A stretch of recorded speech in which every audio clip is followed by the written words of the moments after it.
Okay, I am a mud fossil researcher, and what that means is I study rocks. Now, not every rock is a mud fossil. There's lava, which is spewed out of volcanoes. Everybody knows it solidifies. It's just a plate of stone, not mud fossils. Every other rock on the face of the planet is a mud fossil. And every one of them has veins and arteries, and every one of them was alive at one point in time. Now, what I do is I take the chemistry and I go in deep and I prove these things, literally prove it. And the ones I have are DNA tested, CAT scan. It's soft tissue fossilization and wet process, and I detail the whole thing. It literally is an electroplating process that happens in wet, platypolar silicate soils, which are naturally contain electricity. That's the nature of water within these particular materials. Now, that said, what it does is it coats the creature that is unfortunately buried and in this condition in anaerobic mud. It literally plates them like you plate a cheap ring, and the insides become petrified eventually as invasion happens, and there's a bunch of processes for that. But anyway, that's the process beyond mud fossilization. And as it deteriorates, the volatile organic compounds, the hydrogen stuff, the methanes and all that business, it vaporizes, sublimates, they call it, goes away, it's out of there. And what you end up with is minerals and metals and the things that we see as rocks, which are the mud fossils. They no longer contain the volatile organics, mostly. However, and this is a huge however, they do contain blood and they contain DNA. And the DNA is literally almost preserved for forever. And the reason is because the blood is coated, the complex of, there's a metal complex. Metal complexes, what they do is they become surrounded by these little molecules they call ligands. And they surround them just like a rubber bubble. And they are protected from invasion and destruction. And we have pulled out DNA from, I don't know how old they are, but they're pretty damn old. So that's the story. Now, we need to get all these things tested. But anyway, getting back to what I'm doing right here now. You have a background of, this is what I do is I look at rocks. So I said, well, I went into the Bible, and I went into Velikowski, and I went into the ancient texts, and I started to think, geez, this all stuff is making sense. And then I realized, well, if there, then I started going to the Bible, and I went to Revelations. Could this possibly be true? And sure enough, all the stuff is there that it says. There's literally afterbirth came down on the earth during Exodus as red dust that covered the entire earth in copious quantities. That was the blood from the afterbirth.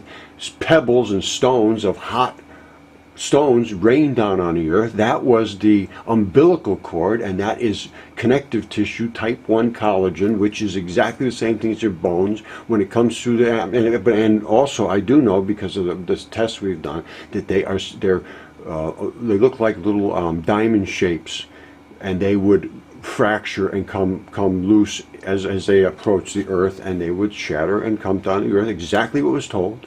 And they said that the Israeli guys walked through the shadow, remember that, to the shadow of the valley of death, something like that.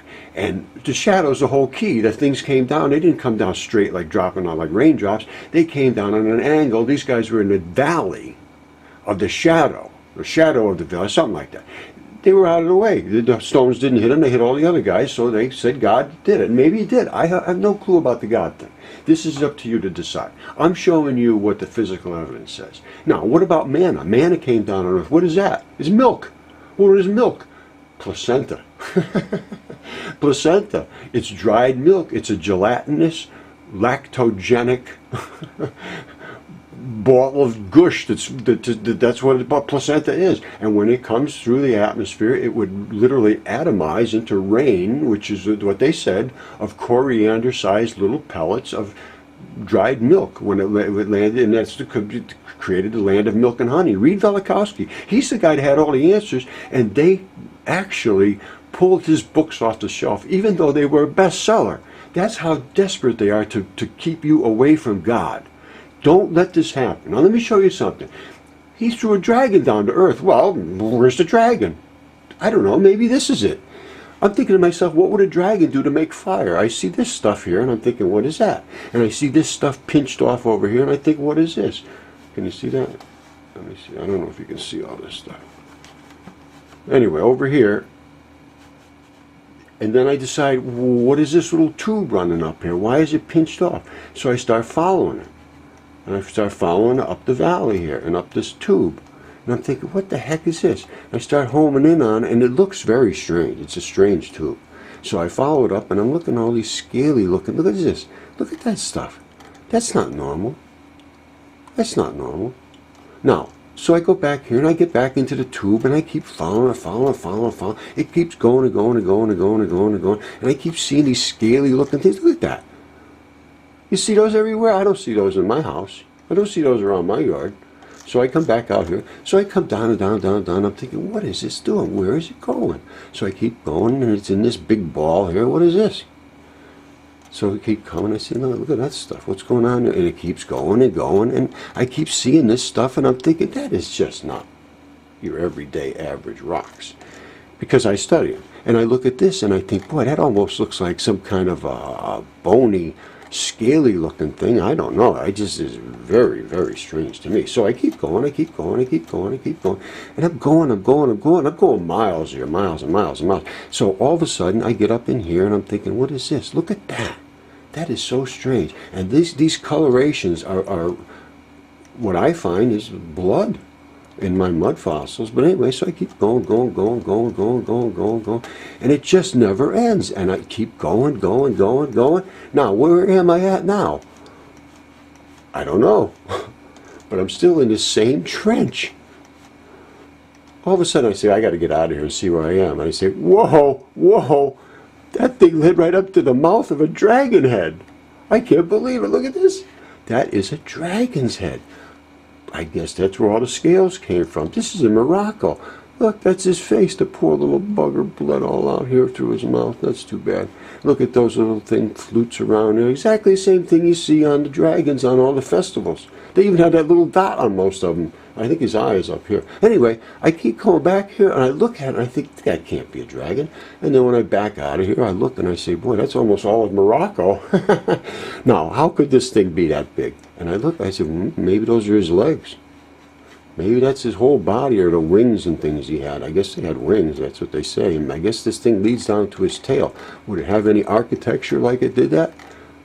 Sure looks like it to me. Anyway, I back out of here, and I look, and I follow this structure down where his tail would be coming out. And, well, I'll tell you, it looks like a tail. And you know, it looks exactly what they say a dragon's tail has, these little fluty looking things coming out. You see that? Swish, swish. You don't see that around the house every day. And he comes down here just looking like a little dragon tail, and all of a sudden it flashes into this big flary thing. And guess what? That's exactly what they say they look like. And that is a pretty big dragon, if you ask me. Now, what does that tell you? It tells me that every single thing that I read in Revelations, I have chemistry for. And Velikovsky has the history. And not only the history of the Bible, he has the history of what they wrote in Egypt, in China, in Mexico. All of these events took place all over the world. He's got it recorded. Venus is 3,500 years old. It's not millions of years old. We are so misled, and they have kept this silent, and they're keeping it away from you because they don't want you to find God. And that's the only reason I can think of. And in the Bible, all it talks about is deniers and liars and people that trying to lead you astray. Who do we listen to? We listen to these people. And I have been taking so much flack because I am saying, no, they're not right. They are not right, and they are misleading you, and you are in trouble if this stuff is true, and it damn well sure looks like it's true to me, and you better wise up and listen. That's all I can tell you. So if that's a religious, righteous, who cares, good for you. You take it, you go with it with the way you want to go with it, and I hope you find where you want to find. Because I found what I want to find, and I found what it's fact. I found the facts. There's nobody. I have giants. I'm going to show you the giants too. And I have chemistry and DNA, and I have everything that proves it. And people that deny you eternity, they deny you God, they deny you the ability for the reality of life because they're embarrassed. And creation to them is an abomination. It's a tragedy. It's the most repulsive thing in their minds, and they are in trouble. All right, here's a little ditty for you. If you want to find reality, go to mudfossils.com on YouTube and mudfossils.com on the web.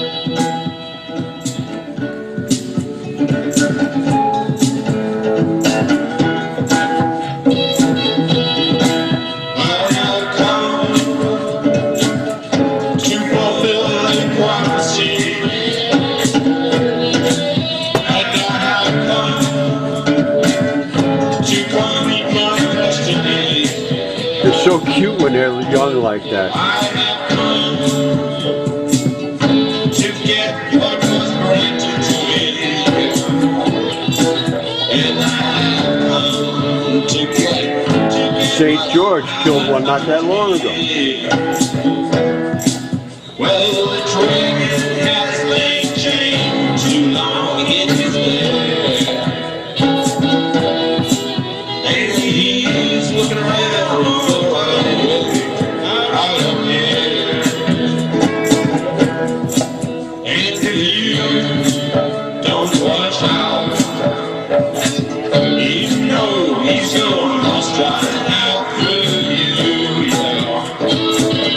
Right out of your mouth.